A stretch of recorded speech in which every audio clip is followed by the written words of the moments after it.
from a defabricated garden shed in Rockland County, New York, USA. This is Stand Up with Pete Dominick. On today's episode, a fascinating historical retrospective of murder by quill pen. And now, the podcast host who has no need for a quill pen because he already wields a manly machete, Pete Dominick! Indeed, you are right again, Pico. I have no idea what exactly you're talking about, but I'm sure you are right, and I am happy you are here, as well as everybody listening. Thank you very much for tuning in to today's episode of Stand Up, where I am, well, I've got a cold, folks. I do. It's not COVID. It's what my daughter Ava had. She gave it to Val. Val gave it to me so kindly, and now here I am with a nose that will not stop running, a headache, an itchy throat, and, well, that's the extent of my symptoms. But I, my friends, am a baby. Oh, yes, they call it the man flu. I am victim of it. Not good. You will hear me complaining, and you'll hear my voice sounding crappy, and therefore I need to go to bed. But I have an awesome interview for you today. It's quite a week of guests here on Stand Up. Larry Wilmore yesterday. Today I've got Soledad O'Brien. Tomorrow, Ali Velshi. Hey, does it get any better? Very happy to have Soledad O'Brien here to talk about her new documentary that she produced based on an amazing book about Rosa Parks, The Rebellious Life of Mrs. Rosa Parks, now streaming on Peacock. I watched it today. So powerful, so inspiring, and so important. I cannot recommend it higher. I learned so much from it. And I'm very happy to have Soledad joining me to talk about it today. And speaking of today, if you're listening to the show on Thursday, the 20th of October, that means I will be hosting a hangout despite my illness, my serious illness. I will show up for you at tonight's hangout. If you're a paid subscriber, then you will be hanging out with me virtually this evening on a Zoom link that you'll get emailed to you if you're a paid subscriber. If not, what are you waiting for? StandUpWithPete.com, and you can join us tonight. It's always a lot of fun. Also, tomorrow I'm scheduled to speak to constitutional law professor Eric Siegel, of course, friend of the show, and former gun manufacturing company executive Ryan Bussey. Both join me together. We're taping this tomorrow. It was Ryan's idea, and I think that's going to be a great conversation. So that is coming up, along with a few other surprises I've got up my sleeves. But I'm just going to get right to my interview with Soledad. It's almost an hour long, and I just don't have the energy or time to put together a long opening segment today. A lot of crazy news out there happening. But I wanted to share this interview with you right away. Sometimes it's just so good that there's just nothing I can do before. Plus, I really am feeling like crap. Need to get some rest. But enough complaining, because this interview is super special to me. It was really great that Soledad agreed to join me. I want to shout out to Tina Winsett, longtime listener and part of our street team and huge supporter of the show. She put it out there on Twitter, would love to hear Soledad with Pete. I replied to her and Soledad. Soledad knows me well and agreed to do it. She's doing a whole bunch of interviews right now in press, but I think my interview is the best. Of course, Soledad is a huge giant in media and journalism. She is the executive producer of this new film. She's the host of Matter of Fact with Soledad O'Brien. She's won all the awards. She's on all kinds of boards. She's been on all the networks, and she's pretty well known. I mean, she's got over 1 million followers on Twitter, so it's just great to get her on the show. I can't say enough good things about her. Check her out on Twitter at Soledad O'Brien, and you can go watch the movie The Rebellious Life, the documentary, The Rebellious Life of Mrs. Rosa Parks. So let's get it on right now. The great, the legend, Soledad O'Brien. There she is. Can you believe it? Soledad O'Brien. Is it really you? It's really me. It's really me. Congratulations. I mean, you've this amazing new documentary, and you're everywhere talking about it. I am so glad to see you and have you joining the program. And the documentary drops today, I think, on Peacock as we're talking, the 19th. Exactly right. It's already started streaming, so anybody can check it out. It's a very good doc. I mean, I think it's a really interesting project because I think everybody feels like, yeah, I know the story of Rosa Parks. We all learned the story of Rosa Parks. And I think the degree to which we don't know the story of Rosa Parks at all, and actually the basic radical that Rosa Parks was, and the intentional, strategic, absolutely badass lady that Rosa Parks was, I think will come as a surprise to a lot of people. It certainly did to me. Will you help me? Will you forgive me? Will you forgive all of those of us especially those of us who are fairly educated, and in my case, work in media and study history and interview historians, and specifically even the issues of civil rights and racial injustice my entire career. And yet I learned so much, and I feel embarrassed. I do feel a little embarrassed. Same. I mean, and I'm also like, and I'm Black.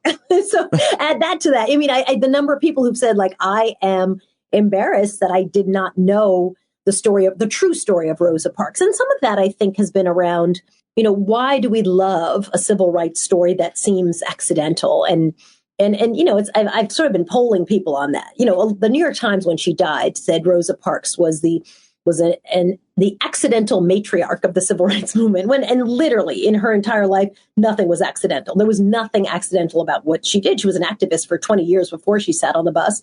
And I think, I'm always curious. So why that framing? Like, why do we love that kind of framing? And it's been interesting to hear people's theories about that. We have two directors of this project who did the bulk of the work, along with producers and editors. And Yoruba Richin is one, and Johanna Hamilton is the other. And the way this doc kind of came to us was that the woman who wrote the original book, which she published in 2013, called The Rebellious Life of Mrs. Rosa Parks, would tweet once a year. Look, Twitter being used for good and not evil. Yeah. Tweet once a year on Rosa Parks' birthday, kind of like, you didn't know this, you didn't know this, you didn't know this. And our director, Johanna, saw these tweets, and she's like, again, I'm a relatively well-read, smart lady, and realized, like, oh my God, of the 24 tweets in the thread, 23 of them I know nothing about. And so she reached out to the book's author. Her name is Jean Theo Harris. And that started that relationship. And then she brought in Yoruba Richin to be her co-director. And then they brought that project to us. So I'm the executive producer of the project as we tried to figure out, so how do you tell the story of a woman that everybody thinks they know? Well, you nailed it in a way. They nailed it. Everybody working on this. It was so well done. Even like the technology used, there was some like 3D technology on old photographs, things that you'd never seen anyway. It was just brilliantly done. So here's the thing that I want you think about the arc of an interview with anybody as you do, much less Soledad O'Brien, who EPs this amazing new documentary. And you think about, the highs and lows, whatever. To me, I feel like this day and age, I want to get the most important part of this right out here at the top. To me, the most important part of this documentary, and this is something that I've been really trying to make this point over and over, was 2013. You go through her whole life in dates, but in 2013, a Supreme Court decision basically gutted the crown jewel of the civil rights movement, the Voting Rights Act with Justice Roberts. We've heard about this case so much as we looked at it, but I was so glad that was included in the documentary. And in some ways, I felt like it was the most important part of it because it's so relevant to today's generation of civil rights fighters and Americans. What about that year? What do you think? As they're eulogizing Rosa Parks, right? As they're saying all the amazing things that Rosa Parks did for voting rights and for civil rights, right? Literally the same time. The left hand is doing this. The right hand is killing the Voting Rights Act. I mean, that's the hypocrisy. And I think it really does bring the doc into being more than just a historic look back. Here's a story of a woman you've heard of. It really is understand how the fight for civil rights works. Understand that there's so much hypocrisy around people talking about doing a thing while literally undermining the very thing that they're pretending to be highlighting and elevating. And, and I think it's one of those things that gets to a little bit more about the character of Rosa Parks. This was something she was very familiar with.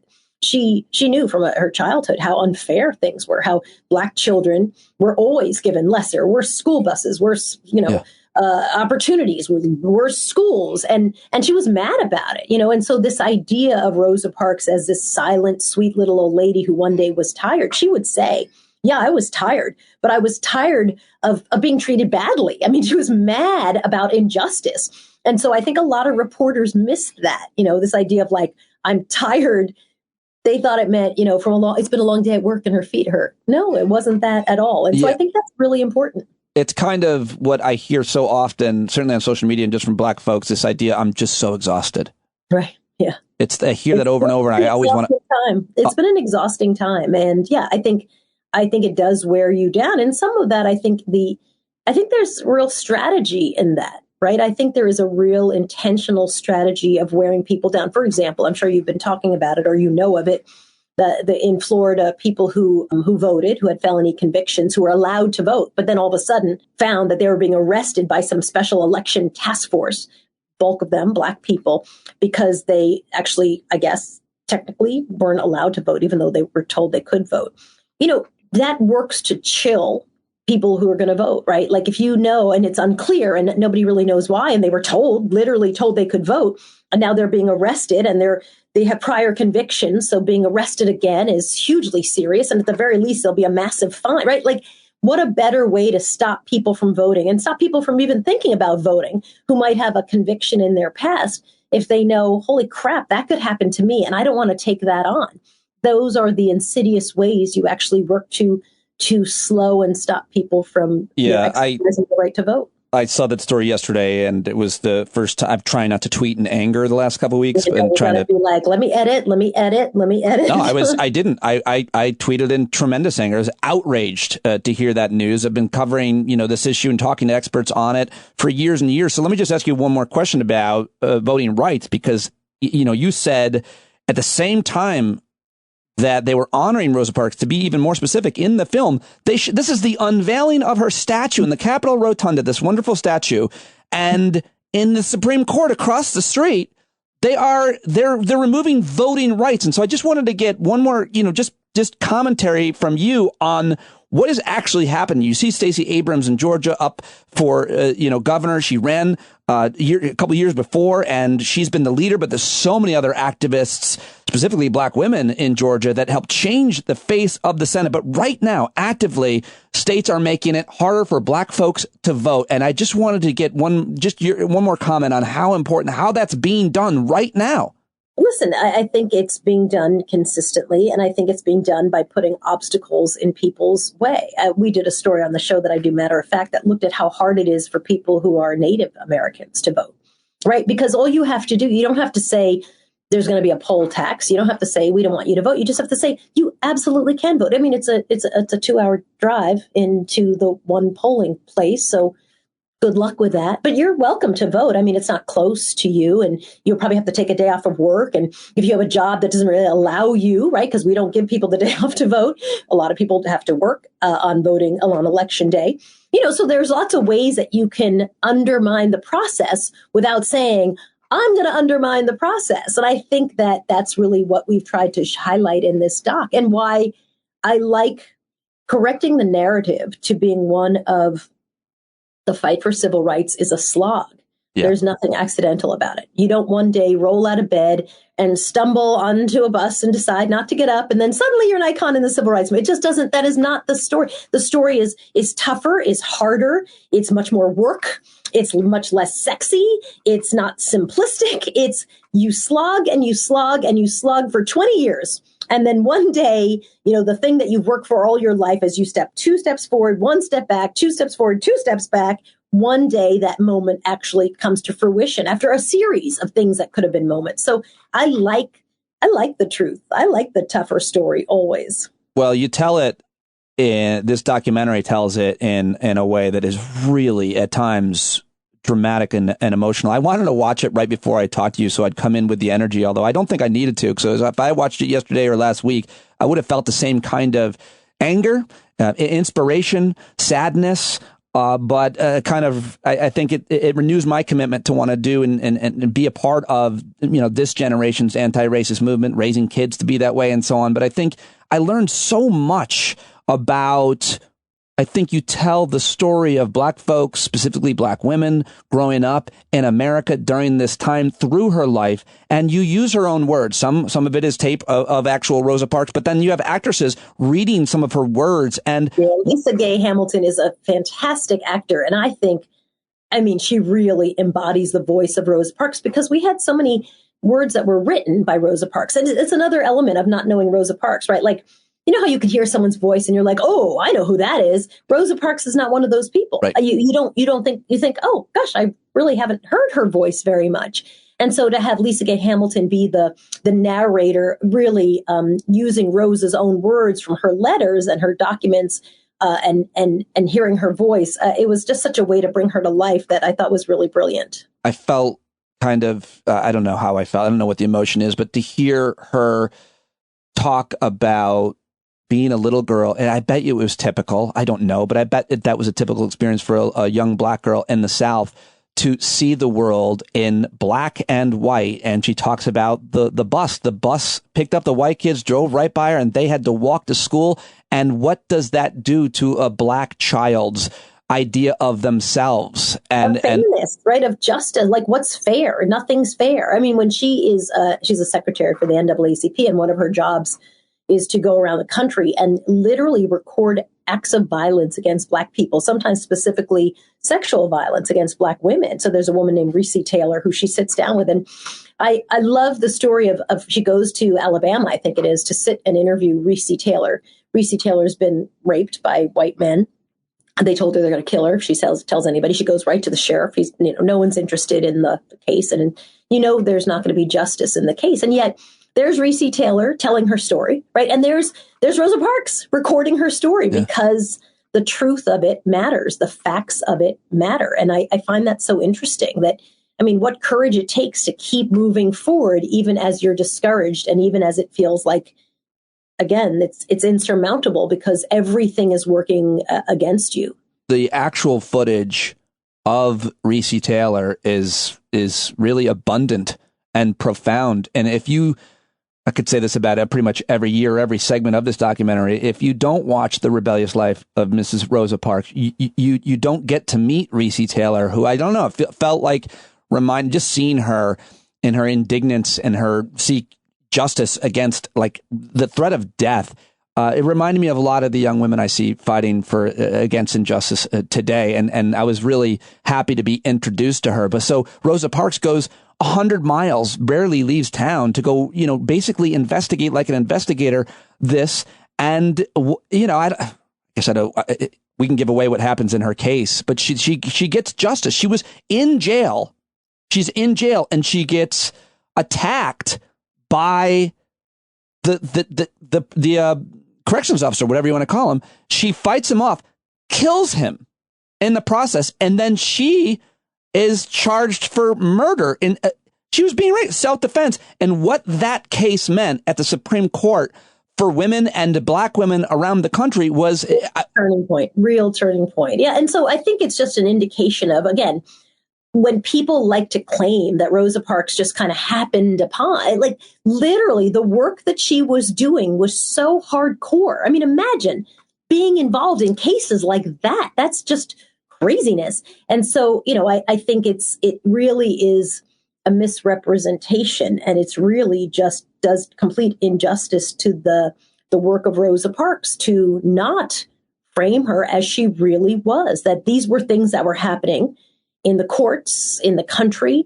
There was lots of violence happening against black women and black people generally, and that there were people who were standing up and saying it's not okay. And I just find that really fascinating, and the lack of it, that those narratives don't exist. When I asked about, why do we not hear those stories? Someone said, the reason we don't tell the full story of Rosa Parks is because you'd have to tell the other pieces.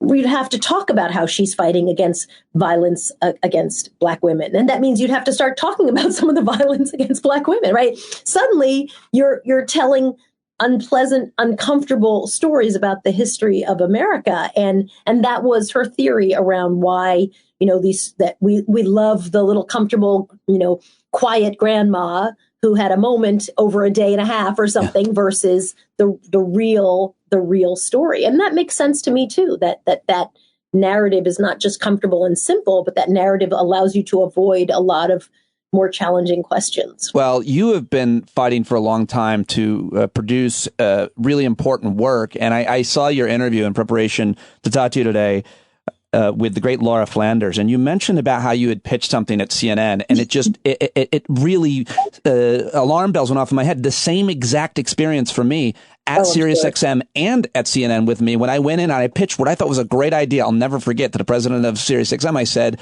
I want to do this thing called poorest zip codes. And I wanted to go to the poorest white, Hispanic, tribal, black, every Asian, I want to go there. And he goes, why would we do that? That would be so depressing. I'm like, but I'm a comedian. I'll make it interesting. I'll go in there and I pitched, and he was like, ugh. And you had that experience. Those are human beings, right? So their lives are not. We had this issue when we did Black in America, that the whole framing was like, it's terrible, it's sad. I'm like, really? But you know what? All the Black people who are in this doc are not sad. They're not sad people. They're funny.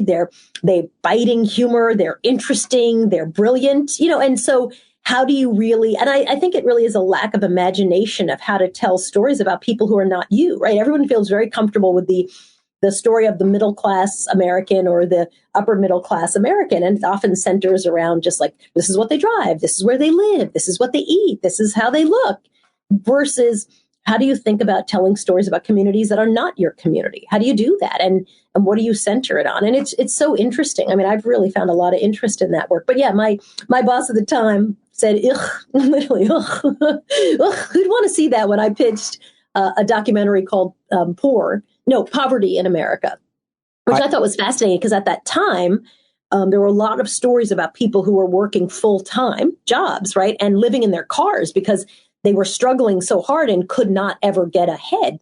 And I was like, wow, holy cow, that's just fascinating, right? Like, we don't think of that as part of the American dream, that they had full-time jobs, right? They literally, sometimes they had multiple jobs. And yet at the end of the day, because they couldn't get out of the cycle of poverty, they would go home and live in their vehicle. And I was so interested in understanding the roots of that. And it just the idea that like, well, no, we don't serve those people. We're the news. We serve the people who can buy the things that, that are in the commercials. That was really very much the take. And I actually think everybody's interested in those stories. I mean, the work that, I have found, if you just can figure out an interesting way to tell a story, whether it's about the same people who are in your audience or not, people are interested. I think we underestimate our audiences, and we think that they just want flash and trash. And I've just seen news audiences really want interesting, thoughtful conversations. Yeah, and you've always done that. Thank God you're now like this powerful executive who is actually able to run a small business. But thank you for framing it that way. Well, you are. I mean, in many ways, a powerful executive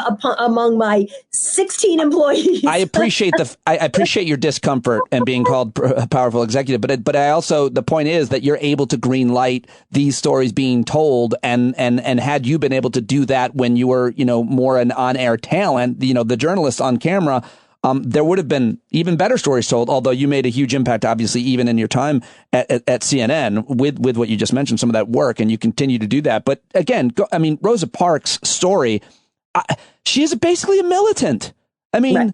Yes, and it makes people uncomfortable, right? I mean, I was talking to a woman who said, when she went to an all-white high school as I did, and I said, in my high school, it wasn't explicitly said, but it was like Dr. King good, Malcolm X kind of bad, like it wasn't. And the fact that Rosa Parks was, just really was very inspired and was a giant fan of Malcolm X, and also like Dr. King, and also, supported the Black Panthers. Like that really, I think, confuses people when I think for a lot of people who understand how long she was in the struggle for and what she was trying to achieve, it doesn't seem contradictory to me at all. Well, the Montgomery bus boycott is something that that I feel embarrassment. I'm watching the Rebellious Life of Miss Rosa Parks, which everybody needs to go watch right now on Peacock. If you don't have a subscription, go get one. After this interview, it's worth it's worth it.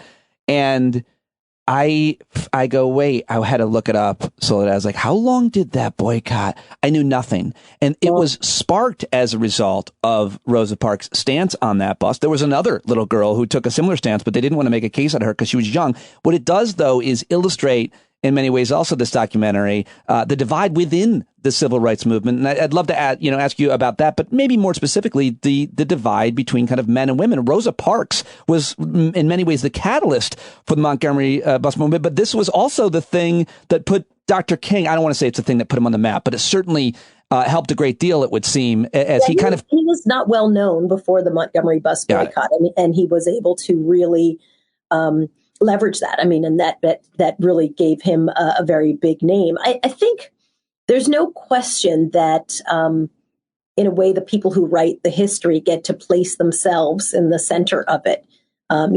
Dorothy Height was one of the organizers of the March on Washington. She never got to speak at the march. I mean, and here's a legend, but if you didn't know her, if you hadn't someone pointed out, her out to you, you might just absolutely miss her. I think it's pretty typical. Neither did Rosa Parks, as I learned in the documentary. Sorry to interrupt you, but there was this great moment where someone says, and they introduced Rosa Parks, and she just walked up and waved. I was like, what? You didn't give her the mic?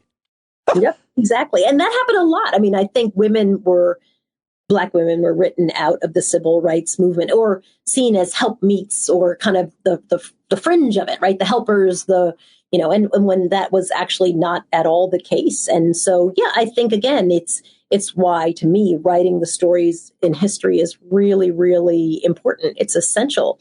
And if you don't kind of get back in and correct the record, people start to believe a thing that is just not true. I have a note from watching the doc. So much patriarchy built into the movement. Women do the organizing, raise the money, and then and so many other responsibilities. And I see that today, even in my local. And at the time, right? Not even just the movement. Like in America that time, in the 1950s, and in America today, I guarantee you, if you were to tell us to pick anything that happened in history, the people who get the mic to tell the story will often center themselves in the story. And very rarely do they say, well, actually, let me move this off of me and tell you the story of the people who made it happen. It's very, unfortunately, it's very, very typical, and it's very frustrating. But I think it's part of the important reframing of a narrative. I think it's essential. And some has been written about that. I mean, a lot of people knew that women had been written out of the civil rights movement. So there have been many works around like reinserting them back into the civil rights movement. But, Rosa Parks was never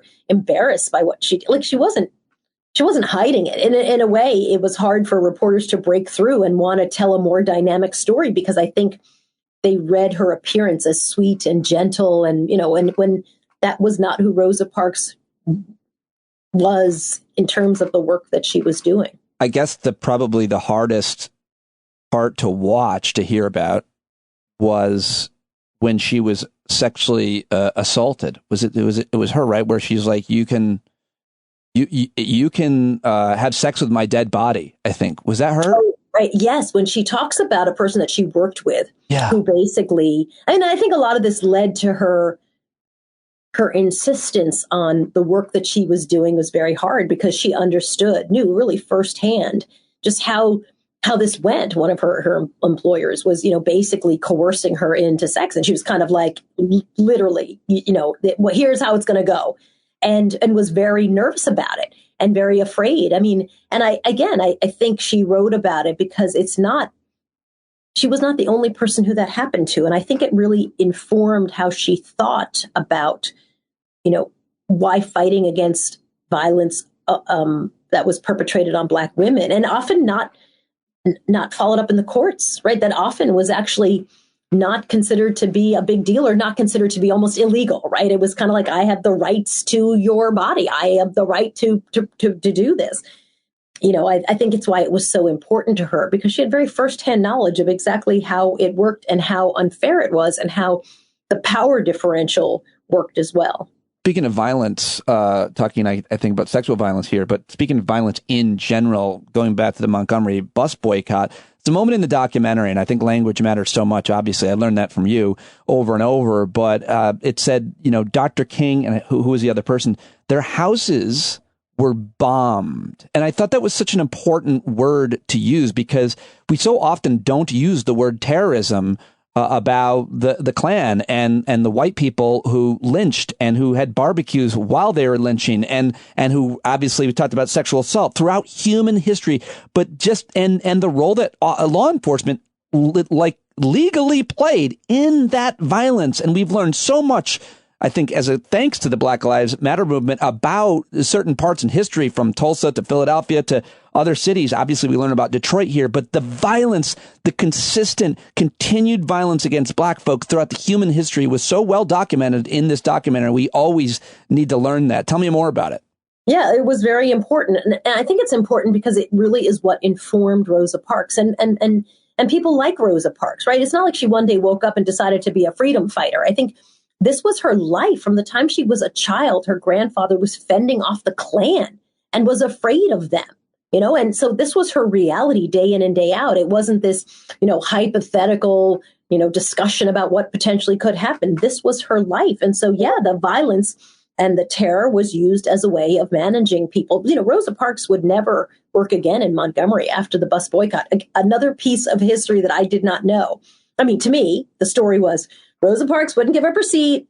There's a boycott ends, it all goes back to normal, the end, right? And you don't, and maybe at some point she goes to Detroit. You don't really realize, like, keeping her from ever being gainfully employed again, keeping her husband from ever being gainfully employed again was one of the reasons that she had to move off to Detroit. So, it was just so personal and lived experience. And it's that thing that wears you down. When people talk about being tired, when she said, I was not any more tired than any workday.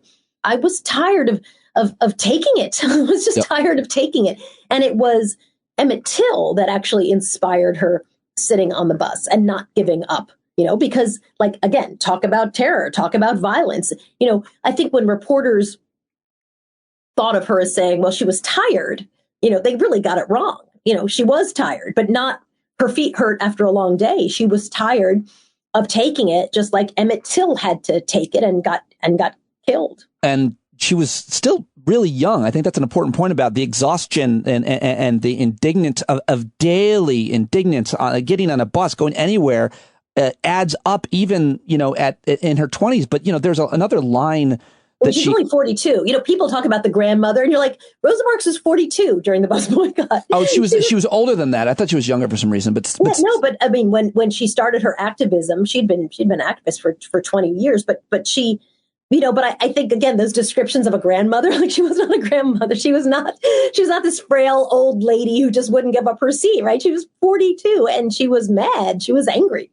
Also, at the very beginning, there's video of Rosa Parks speaking at one point. She says, I suffered from chronic insomnia from the things I experienced as a child. So if, you keep saying, about her being tired, and as a child, she was like on watch. You mentioned, it just touched on it. Yeah. And she was so traumatized as a child, and any child or any adult that has suffered from trauma in their childhood, they realize that haunts you the rest of your life, but it never stopped her. She never changed course. She just kept going and going. I think that is the inspiring part of her story. And again, it's why I like the version of the fight for civil rights as a slog, and not a one day you'll just happen into it. And if you just kind of do some hashtags and buy the T-shirt, we'll just stumble into the right thing, which is a convenient story, but not accurate. I like the slog because I think it's the accurate story of every day you still get up. You're traumatized, you're mad, you're angry, you're exhausted. And there you are, the next day trying to figure out how to move the needle forward and trying to figure out, who do I need to work with and join with who also has the same agenda. So I think it's just a much more honest reading of how it goes versus this silly pat idea about, how the fight for any kind of civil rights goes. I learned about the Scottsboro Boys. Never heard of this. Scottsboro Boys were 9 black teenagers falsely accused of raping 2 white women aboard a train near Scottsboro, Alabama in 1931. Never heard of it, Soledad. Never heard of it till today. Yeah, so much of this history is just not known. And by the way, I think it also helps add to the sense of, like, there was this, and there was this, and there was this, and there was this, and then this happened, and then Reese Taylor happened, and this, so that everyone gets to the breaking point. I mean, the day that they decide to do the boycott, they send children home with notes for their parents. Don't put your kid on the bus. I mean, imagine being able to keep that a secret. You send it home with small children, and it's a secret. It's a success. The parents were nervous about doing that, but the idea that it was this moment after moment piled on top, that I think you don't give the credit to the Scottsboro Boys story or the credit to the Reese Taylor as being part of the match that was lit to really get the fight for civil rights going, right? All those things had to bring people together to say, we're not going to take it anymore. We're not taking it anymore. I heard, I think you said that, trying to keep a kid to keep a secret. I heard you say that to Trevor Noah on The Daily Show, and you guys kind of, joked about it a little bit. And it's like, I don't know, in watching this documentary, you're reminded, if you didn't know already, the way that black parents talk to black kids. When Rosa Parks talks about how she got really mad at this white boy for bullying her and abusing her. And she comes home and her mom, you can't do that. You cannot act that way. You can never retaliate, which doesn't make it surprising to me that a black child can keep a secret, especially even a black girl or any child who gets abused. You're taught to keep the secret so you can live another day is how I saw that. Yeah, that's true. That's a really good point. And yeah, I think that sense of it's just not fair. It's not fair really drove a lot of, I think, her strategy and her thinking. I also think it's unfair to think of these. I mean, imagine the strategy to pull off a bus boycott that in part is based on sending notes home with small children. Like the idea that the bus boycott wasn't well organized and wasn't well put together, again, a lot by Black women, that these things just happen is so absurd in so many ways. There's somebody, I forget which person this was. You have so many great experts and journalists and academics and family members and historians, of course, who talked about the effectiveness of that boycott and how people, activists have been trying to recreate it ever since. And if only they paid attention to what they did. But I don't know about that. I mean, Soledad, you tell me, would a boycott of any sort be effective? Could we organize a boycott for almost anything these days? Because, one of the worst things we do is order things from Amazon. I'd love to boycott just ordering packages from Amazon. I can't even do that, Soledad. Yeah, no, I think it's a really big challenge. And I think you had the church as the center of a community. You had real communities. You had people who were, kept in communities together and not allowed elsewhere. And so I think there's just so many things that fight against that today. And I don't know that we really live in communities that hold together well enough to do that. I promise you no one would be able to.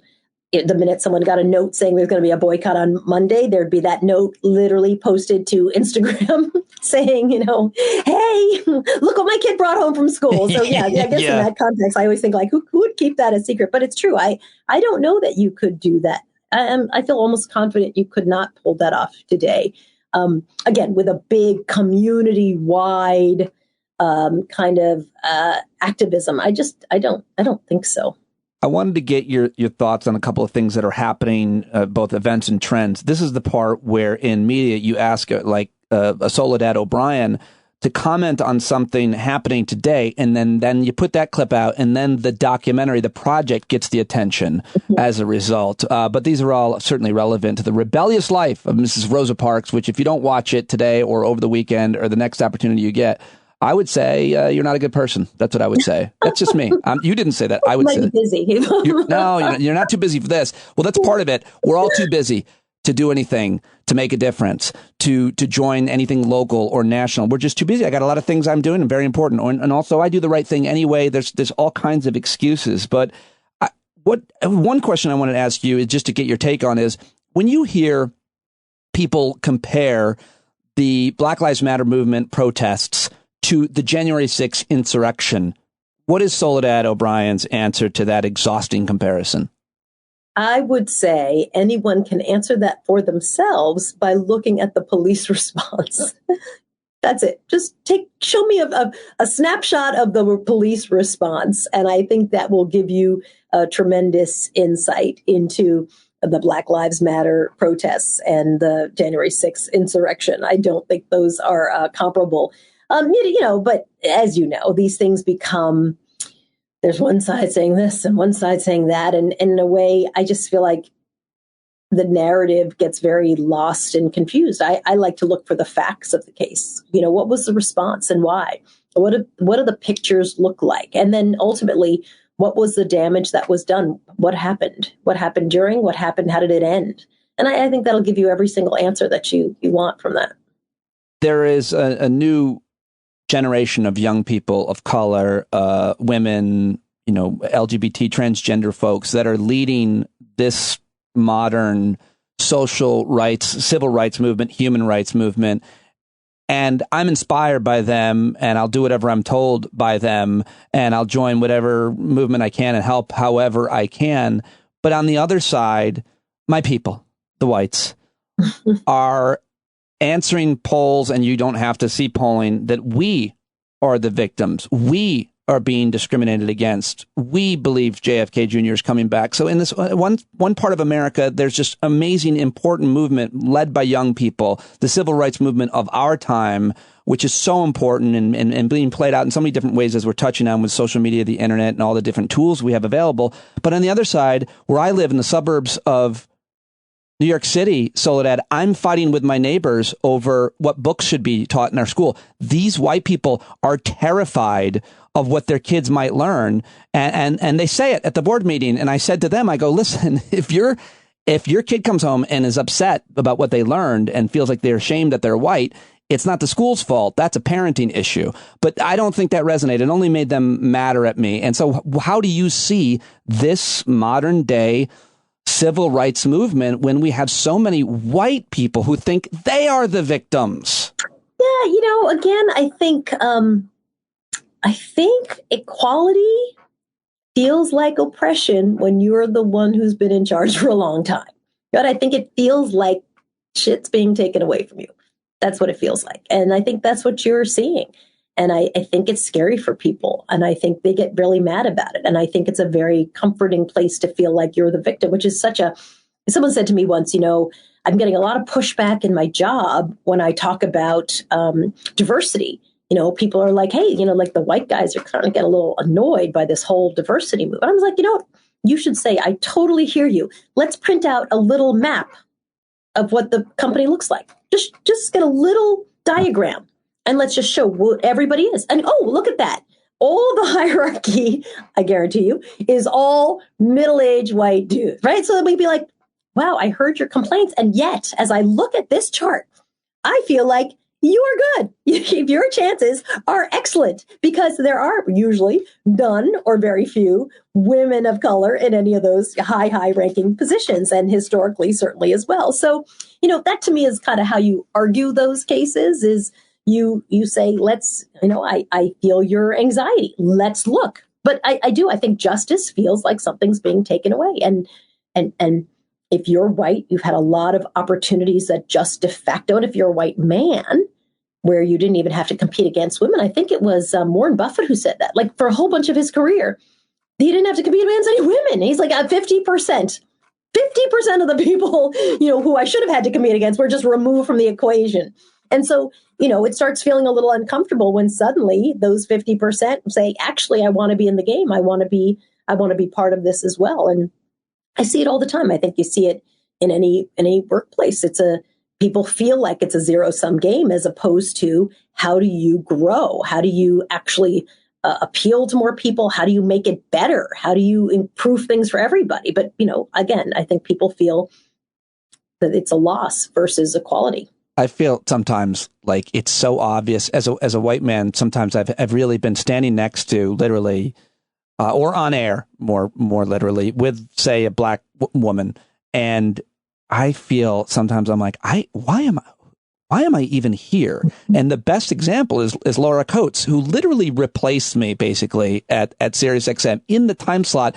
And I did everything I could to get her, in that, to give her opportunities. And then the point was when I was next to her, it was like, this woman is so much smarter and qualified. She went to Princeton. She worked at the Department of Justice. She is so brilliant on legal issues. And now she's a big star and I'm in my shed and I'm doing so well, though. Like, she didn't take anything from me. She actually became a mentor to me and everybody is winning. And if you can look at it with some nuance and some reality, you can see that everybody can get a piece of it. You're not losing anything when you welcome somebody else.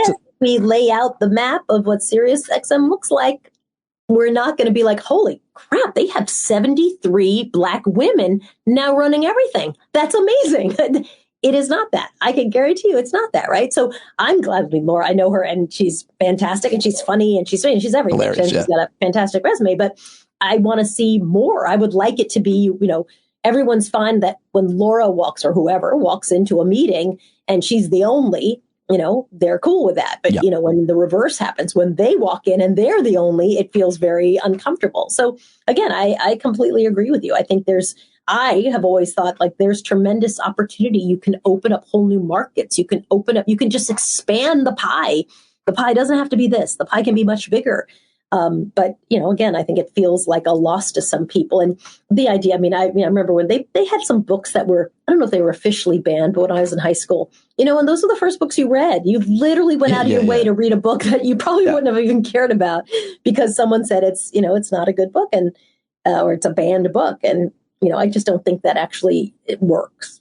Yeah, no, it's a great example. Absolutely right. But we'll see what happens. They're doing a pretty good job. I wanted to ask you about this new news from Gallup that came out today. I don't know if you saw this, but the headline of this Gallup poll is Gallup records highest ever level of Americans with no trust at all in mass media.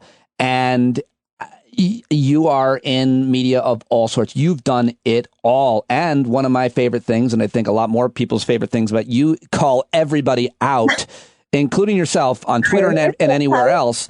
And I think that's super important that someone with your authority and credibility is doing that and giving the rest of us cover to do it as well. But what do you make of this poll's finding? I don't know if you saw it or how it was. I did see it. Okay.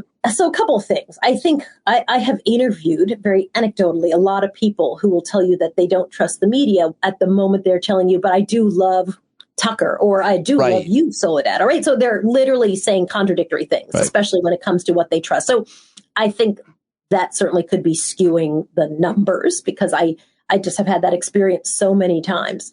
I literally I don't trust the media, but I trust you. I don't trust the media, but I watch Fox every night. I don't trust the media, and then they have that thing. But I do at the same time also fully understand we in the media constantly undermine our own credibility. I am always surprised at how eagerly and willing we are to do it. It's just disappointing. And I think it has an impact on other journalists, right? You don't have to necessarily, work at Politico or wherever is, saying something that I think is just framed badly or awkwardly. So I think we constantly undermine ourselves and all in the name of kind of ratings or social media spurts of growth or something. And people get it. They really do understand it. And it's trust is a tough thing. People used to ask me all the time, so, how do you bring trust back to media? I'm like, it's like a cheating boyfriend, you have to, the way to have trust is to be trustworthy. That's it. There's nothing. You have to go and do stories every day. You have to tell people we're going to cover the community and then go cover the community.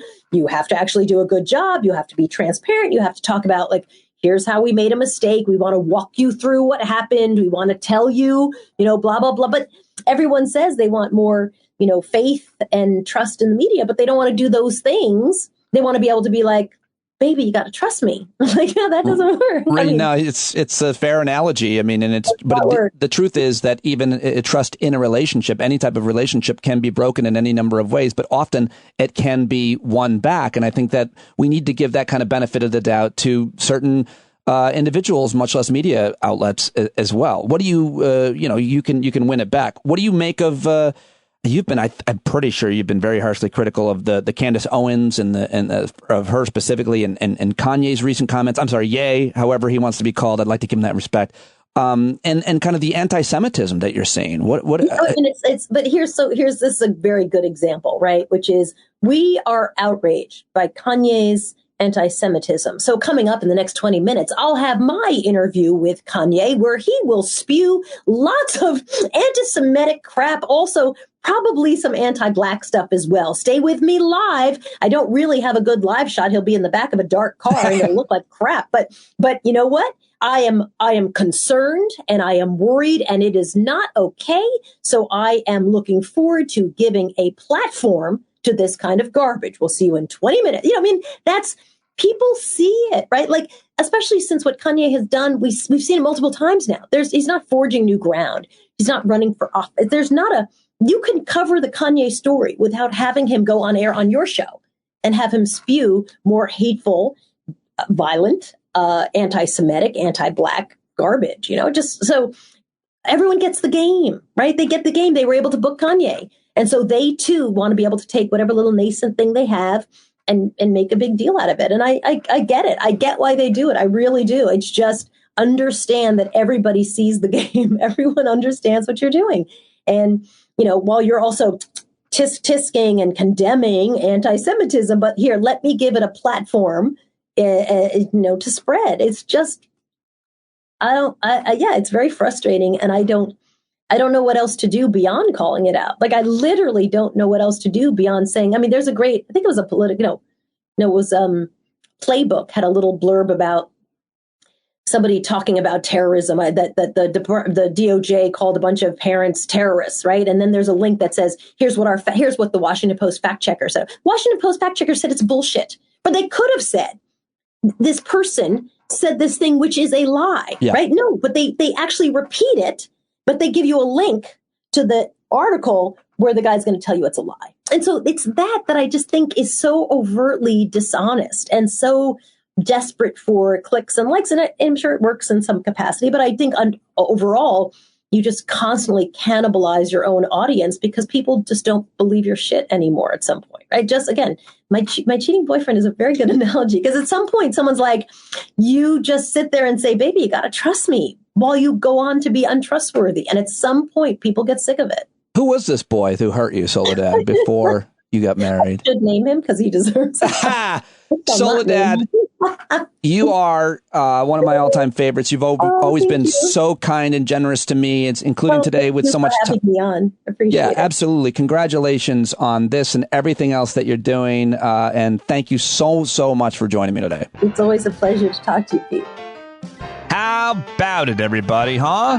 Soledad O'Brien, how good was that? I hope you enjoyed it. You're going to love the documentary. Go watch it now. It's available on Peacock, and I think it's also in select theaters. My friend Brian Castor told me he's going to see it in a theater with his nephew, so that's very cool. Yeah, I highly recommend watching this with your family if you can. If you can get them to sit down and watch it, it's just so important. The Rebellious Life of Mrs. Rosa Parks. Go watch it now. You will not be sorry. And, of course, don't forget, I can't get all these amazing guests on and do these great interviews each and every day if I don't have your support with a paid subscription. So please consider signing up right now for a paid subscription. Don't forget to join us tonight at tonight's Hangout. I'm still planning on hosting that because it always makes me feel better to see you. So if you're not a subscriber, sign up now. Go to standupwithpete.com, and I will see you tonight anytime on the Discord platform. That's all I've got for you. Be the change you want to see in the world. I love you. I'll talk to you tomorrow.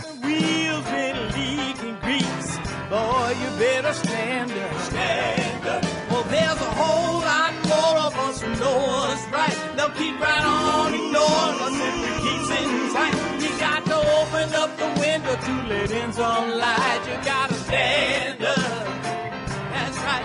We got to rise up. You got to stand up. You got to stare the devil straight in the eye. We got to let him know it's his turn to go. See it clear when all you hear is a lie. So get up off of your butt, get down off of your fence. Even if it ain't a very friendly audience, well, they'll begin to listen when you start making sense and you stand up, stand up. No need to point your rifle to defend your town, just stand up, stand up. You know they can't deny you what you're laying down. Boy, you better stand up, stand up. Show your face of every color, yellow, black, red, and brown. She's the place where every lost child will finally be found. There's only one thing to do before we stand our ground, and that's stand up, stand up. Well, the founding fathers saw a land for all. They had to stand up, they had to stand up. They had a keen imagination for a crystal ball, drawing all the plans of stand up. But all they had to go on was the time they were in, with other causes for laws, and since they weren't even sin, they knew that change was gonna come before the change could begin. They had to stand up. All right, they had to stand up. We got to stand up. We got to look the devil square in the eye. We gotta let him know it's his time to go, and make it clear when all we hear is a lie.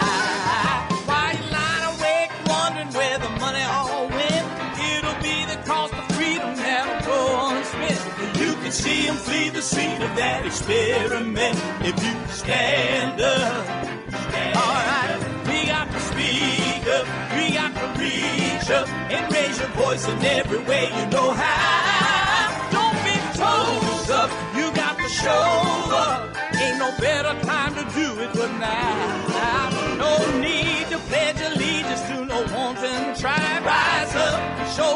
darkness to the voice inside. And listen well and it'll tell you not to run and hide. It says stand up.